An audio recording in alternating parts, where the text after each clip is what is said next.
He was a boxer turned water carrier who rewrote Stoicism with poetry. Meet Cleanthes, the philosopher who turned verses into weapons.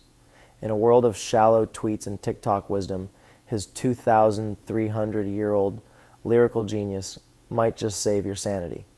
Cleanthes didn't just punch faces, he punched through delusions. By day he hauled water to fund his studies. By night he wrote fiery hymns to Zeus.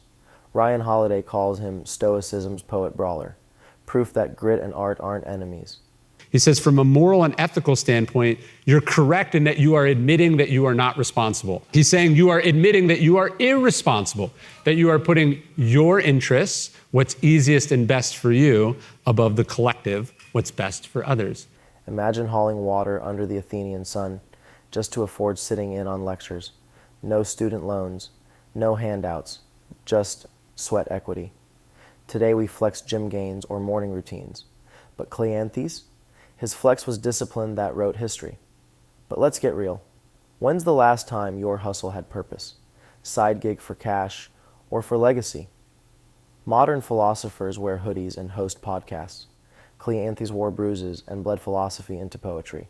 That's not branding, that's becoming. Cleanthes' hymn to Zeus wasn't just worship, it was cognitive behavioral therapy. He wrote, "Lead me, O Zeus, through life's storms." Modern translation? Channel chaos into art.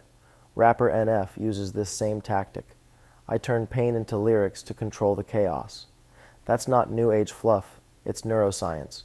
When we name the storm, we reclaim the wheel. Cleanthes wrote hymns. You might write tweets, TikToks, or verse. The medium doesn't matter. The clarity does. Your move.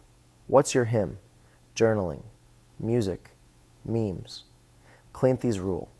If you're not creating, you're avoiding. Cleanthes believed the universe was literal fire, a divine, rational energy.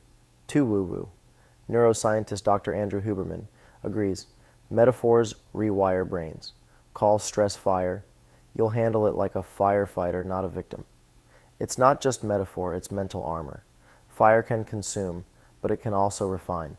The Stoics saw life's flame not as punishment, but as purification. Cleanthes teaches us, don't fear the heat. Step into it with intention. Think, what fire is burning you out? Perfectionism, comparison. Cleanthes refused fame. He carried water to avoid debt and ego. David Goggins' take, this dude outworked everyone and stayed humble. That's the ultimate flex. He wasn't posting about hashtag grind mode.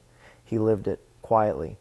I rode a bike a lot to lose the first initial kind of weight because my bones were just hurting so bad. My body was just broken. And I learned to get over that also.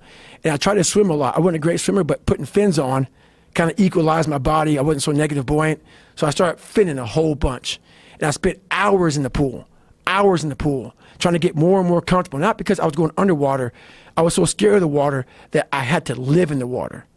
I had to become one with the water. So going to the pool used to scare me. So I went to the pool an awful lot. And then the bike got easier. I was able to run more. I went from like 1 mile. 1 mile was a great accomplishment. 2 miles, and then from 2 to 3 was a big one. Then I went from 3 to 6. Today's metrics reward noise. Cleanthes chose silence and impact. He didn't need a platform. He was one. But here's the gut check. Are you building a persona or a legacy? Cleanthes died poor, unknown, and utterly free.